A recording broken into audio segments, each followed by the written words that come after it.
Greetings, brothers and sisters. So I had, sort of a revelation. And this idea that the Supreme Court, which is supposed to be a Republican Supreme Court, and most people who are Republican or pro-life think that they just got rewarded for voting for Trump and other Republican presidents who elected or nominated pro-life justices. That now, they finally rewarded pro-life people and Republicans by overturning Roe v. Wade. But in truth, they screwed you over. And I'll get into that in a moment. That's not, the revelation. I hinted at that before and talked about it, as a possibility, but now it's very clear to me that that's the case. But first, to understand that, you have to understand the nature of our system. And I've explained this so many different ways. And this is a new way, and I think the best way I've explained it. Hopefully, because it hasn't happened yet. But the information just descended into me while I was thinking about all this. I've talked about the evils of our system, our American system, our global system, the religions, the economic system, all of these things. I've discussed the evils of them individually and collectively, and the overall the evil nature of what I call the beast, a demonic system.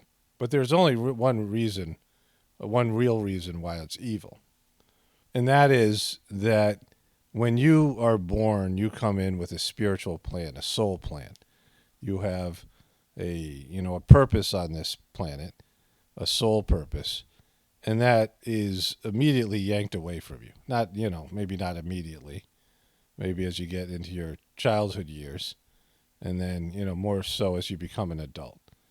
But that spiritual plan, your soul's plan, takes a backseat to what the system needs from you and what your ego becomes.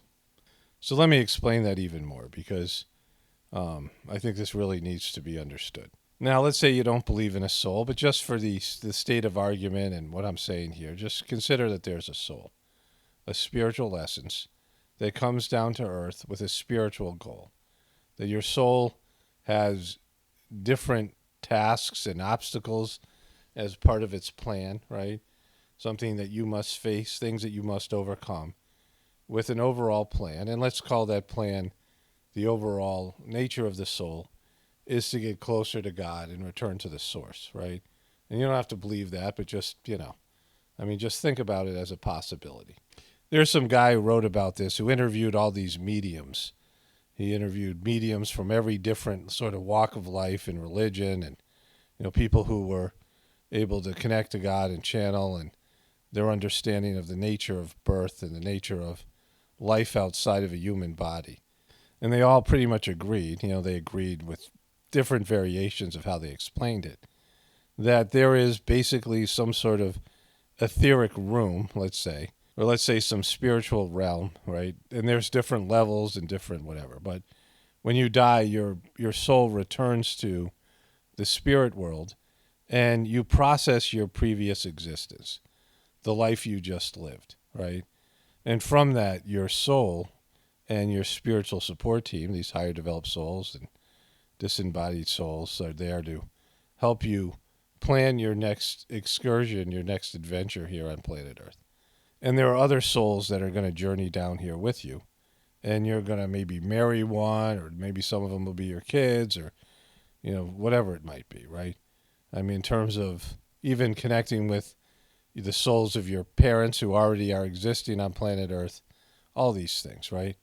And there's a general plan of what's going to happen with your life, and there's just, all the structure of these things so that you can make the choices necessary to move forward on your spiritual journey, and that you have this purpose.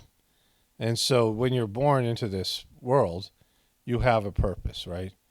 Now think about all the people that you know and have known over the course of your life, right? How many of them have a clear purpose? How many know what their purpose is, what their reason for life is, what their reason for existing here is? How many people really know that? How many people are working towards some deeper goal or deeper meaning towards life, right? There's lots of people who have material ambitions Maybe they want to be a great athlete or a great scholar. They want to be rich. They want to be famous. They want to be powerful, or whatever it is, right? They want to have fun. They want to, whatever their egotistical pursuits are, right? And they achieve those goals and they go after those goals. But how many of those people are really getting to what their sole purpose is? If you really think about it, how many people you know have gotten a clear vision of what their sole purpose is and are driven in some way to achieve that goal, and they have confidence and they have they just have an overall sense of things?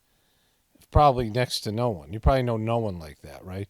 Probably never met anybody like that in your entire life. Because the first thing the system does is kill your connection to your soul and your soul's purpose. And so the majority of people are walking around like zombies without any real purpose. They have their material, goals and ambitions, like I said, but they don't have any overall purpose to their existence. And even religious people, because religions screw you even worse than anybody else, because they sell you this false idea that if you obey the religion and you contribute to the religion and you do what the religion tells you, that you'll be rewarded with heaven in the case of Christianity or something else in the other religions, right? And so, they don't really deliver. I understand this. They don't deliver. They promise something, but they don't deliver. They don't know what your soul's purpose is. And they distract you away from your actual soul's purpose, because then your purpose becomes whatever the religion says that your purpose is, right? They tell you what you should do or how you should be, but it's really your soul that is your guiding light, your guiding principle, your guiding reason for your existence. And you're disconnected from that because the church says they are the go-between, the middleman between you and God.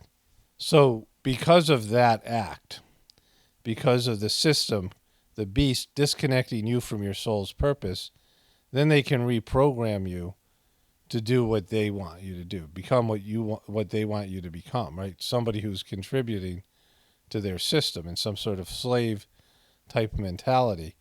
And then all the other evils come in. All the other things that I talk about, the debt-based system, this, that, and the other thing. But they can only do that is when they disconnect you from your soul's path. Because if you were on your soul's path, you would be an enemy of the system. The system would not, be very accommodating to you, and you would be a threat to it. That's why you see all these spiritual beings, Jesus being the big one for Christians, but all these other Christian saints that have been murdered and killed, especially in European countries and Middle Eastern countries. In the Western countries, they celebrate their saints. But even though they celebrate their saints, the saints can't get the people to put down their silly pursuits and follow their soul's path. So even the countries like India and these other Eastern countries that celebrate spiritual beings, that still is not something that the majority of people are willing to do, to find their soul's path and embrace it and find their purpose. And from that, they will structure their lives and their character qualities and their morals and all these things. And they just become somebody who's completely focused on achieving what their soul wants them to achieve. And so what you have is the majority of people are lost. And there's a lot of anxiety because they're disconnected from their soul, and the part of them that's divine, the part of you that's God and God-like, right? Your soul is a part of God, and your soul creates your body and your ego and all these things. So you have divinity in your system, right? There's divinity within you. And your divinity is what powers your life, is what manifests your life, your body, your physical energy. Your existence is powered by God's love, right? I've talked about this before, that you can go without food for maybe, a month, 2 months, whatever it is. You can go without water for 3-4 days, week tops. You can go without oxygen, without breathing for about 10 minutes max, 15 minutes max, whatever it is. You can't live a second without God's love. And so there's this divine energy in you, this prana, as it's called. And it's there, but the farther you get away from your soul's path, the grosser you become, the more materialistic you become, the more your ego grows, the more your spiritual energy diminishes, And then you have lost your creative power and you've lost your zest. You look at these people who are like that. They have these soulless ghoul eyes, right? When I talk about ghouls and things like this, there's no light in their eyes. There's no love in their hearts. They're just completely broken and bankrupt, and they have to suck energy off of other people, right? Just to exist. They become ghoulish, vampirish, right? Spiritual vampires. And so the more people are disconnected, the more that lost they are, the more that they have to find some sort of purpose. And there's evil in the system, right? There's an evil nature in the system. And so they know you're going to see the evil, right? They know that everyone's going to see the evil. So how do they compensate for that? How do they account for that? Well, what they do is they break you into groups. And so if you're a Democrat, you see the evil in the Republicans. If you're a Republican, you see the evil in the Democrats, right? Because everybody believes in this sort of binary system where if there's a bad guy, there has to be a good guy. If there's a good party, there has to be a bad party. And so they break you up into these groups based in race or religion or by nationality or by, culture, whatever it is, right? They can be groups of choice, and you're going to look at your group as being the good group, and that you have to fight for your group, right? You have to rally behind your group, and that you're in a constant state of war with these other groups that are trying to take away and overrun the good that your group is, with the evil that they are. And so that's how the binary system works. And it's generated by anger, right? It runs off of anger and fear and anger. And so this is how the Supreme Court just screwed the Republicans. Because I've said this before years ago, for 3 or 4 years ago, 4 or 5 years ago, I don't know when I first said, I've said it a number of times, that I never thought the Supreme Court would overturn Roe versus Wade. Because there's so much passion on the pro-life people, and in terms of their voting, in terms of their money, in terms of their campaigning, there's a lot of one-issue people that they think it's their God-given duty to save all these unborn babies, right? And so they're kind of one-issue voters. It's their most important thing. And if the Republicans overturn Roe versus Wade, then they're going to be like, I don't need to vote, right? Because election turnouts and election participation are about anger and fear like everything else, right? Anger and fear motivates people. Change, people wanting change, people seeing they need change, right? And so more than anything else, to have passion, you have to have something to fear, something that's angering you, and then someone who BS's you into believing they have the solution. And that's how our political system works. So if they overturn Roe versus Wade, they screw the Republican Party about one of the things they're most passionate about, right? Things that get the juices flowing for the Republican voters and people. And so I was like, I don't think they'll ever overturn that. They could have done it for years. They could have done under Trump because they had all these justices then, right? And so why did they do it now? They could have waited to the day after the midterm elections, right? They didn't have to do it today. They would have had the majority going through, until after the elections, right? And so there's no reason to rush it out. They put it off. They could have done it when they had all those justices when Trump was still president. And so they didn't need to do it now. They won 6-3. They would still win 5-4 if they lost a justice for some reason, and they wouldn't, right? And so they didn't need to do it now. It was only for one reason, and that was to help give the Democrats something to be angry about. And so they would minimize the gains the Republicans are going to make in the midterm elections, right? Because the powers that be are pushing this agenda through the left. And so the Supreme Court, that clearly wasn't on Trump's side when they needed him, has just screwed the Republican Party again.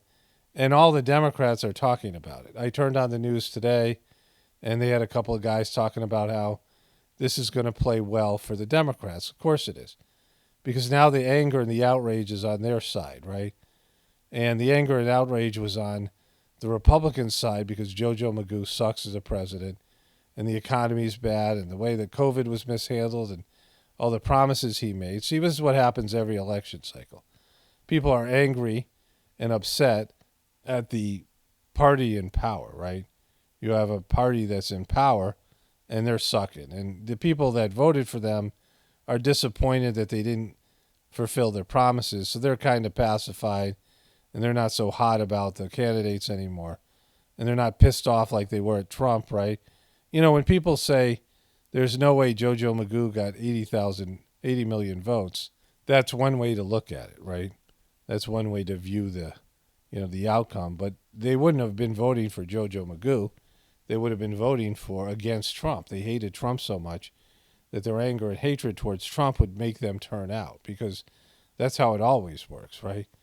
I mean, look at all the people that wanted to vote, after 8 years of Obama, they were raring for a Republican candidate. That's why you see that this system is set up that way, right? That's why you always see it's a Republican now, it'll be a Democrat in 8 years or, 12 years or whatever it is, right? That it goes back and forth because what they want to do is pacify the anger in people, because you see the evil, but you only see one side of the evil in the party that you disagree with, the party that you're not affiliated with. And when the anger builds to a certain extent, it's like a pressure cooker.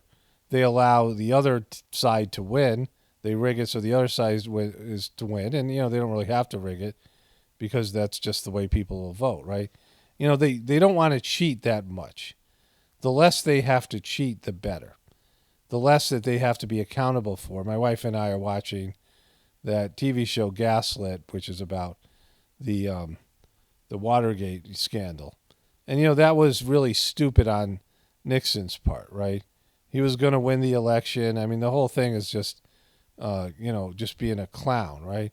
And human beings do act stupidly, and they do forget these principles. But the principle of the controlling system is to get people to make these choices themselves, right?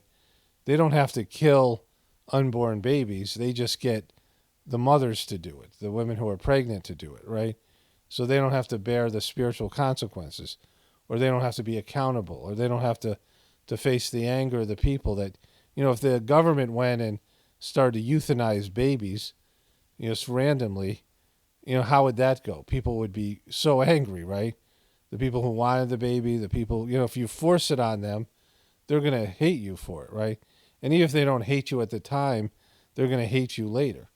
They're going to hate the government. So instead of forcing that on people, they get you to do it for yourself, right? Instead of forcing birth control on you, they get you to practice birth control. Instead of any number of things that are, basically crimes against God or nature, they want you to take the burden for it, right? They don't kill people. They get soldiers to kill people, right? They train soldiers to do it. So they have to bear the consequences and the guilt and the shame and the things that go along with it. And so they don't like to cheat in ways that are, going to come back to haunt them. But what they can do is rig the social system in such a way and frame the narratives through the media and through these other, agencies, TV and movies and things, frames the narratives to trigger people and get them to see things a certain way. And then they get the people to choose that thing for themselves, right? And when you vote, you think, all right, I voted, and therefore, I am partially responsible for whatever happens, right? If you vote for Trump and Trump screws you, you're like, well, that's partially my fault. I got fooled by this guy. You vote for Biden and he sucks, and you're like, yeah, well, I thought this guy was good, and I voted for him. I got tricked. And so you don't get as angry because you feel like you participated, you have a share in the blame, right? That's why there are elections. And so every midterm, the party that has just won, especially now you have JoJo Magoo, the president, you have the House and the Senate are both completely owned and run by the Democrats, but they can't get anything done. They haven't been able to get anything significant done. And all the anger and all the hostility is on the side of the right. And so the midterms, the incumbent president always gets killed, right? Because people are disappointed, and the Republicans won't show up for Trump like they did when he was being elected, and the Democrats aren't going to show up for Biden. And so people are, usually upset about the way things are going because of the president isn't doing anything or doing things that go against what they promised to do. And so you see that midterms are always a landslide for the oppositional power, the oppositional party. And so the way to get around that is to do something with the lone remaining branch of government, the Supreme Court, that the Republicans control, and take the hottest topic, the hottest issue, abortion, that has 60% approval. 60% Americans believe in abortion, right? And so it's overwhelmingly against what the Supreme Court just did. And so now they have a reason to show up to vote, right? And Jojo Magoo was going to get hammered because of all the reasons I said. And I think they'll still lose because, but even if they were going to cheat, which like I said, they don't like to cheat in that way because it becomes so obvious. And then after a while, people just give up and don't vote at all. And that becomes a problem because their anger goes somewhere else, right? Then become revolutionary. And so, for that reason, they want to make it look as realistic as possible. And so now you won't see the Republican landslide because of this big issue, and they'll do some other things, right? And so that's how the Supreme Court just screwed over the Republican Party. Even though people who are pro-life and Republicans think they won something, you've lost. And you'll see it in the midterms, right? Because, they don't have a plan B. They don't have a candidate right now that can replace Jojo Magoo in the next, 2 years after this. And so, they're kind of screwed. And the Republicans are, whatever they're doing, right? And again, the Republicans aren't good, but the agenda is best run through the Democrats. But they need passion behind them. And they're going to have to keep on rigging these things and making it all about Trump, right? These are Trump judges, and this is all Trump's fault. I mean, they have to do things to motivate people to get involved, right? They have to scare them and make them angry. And again, if the Supreme Court waited till the day after the midterms, they could have overturned Roe versus Wade and nobody would have cared, right? Or nobody could have done anything until 2 years from that when there was, the presidential election. And by that time, things would have cooled off and people would have accepted it and all would have sort of balanced out. It would still be a hot button issue, but, not like it is now. But anyways, only spirituality will save this world. It's part of Arnold, definitely important for the apocalypse and the ascension. Everyone have a blessed day and be grateful.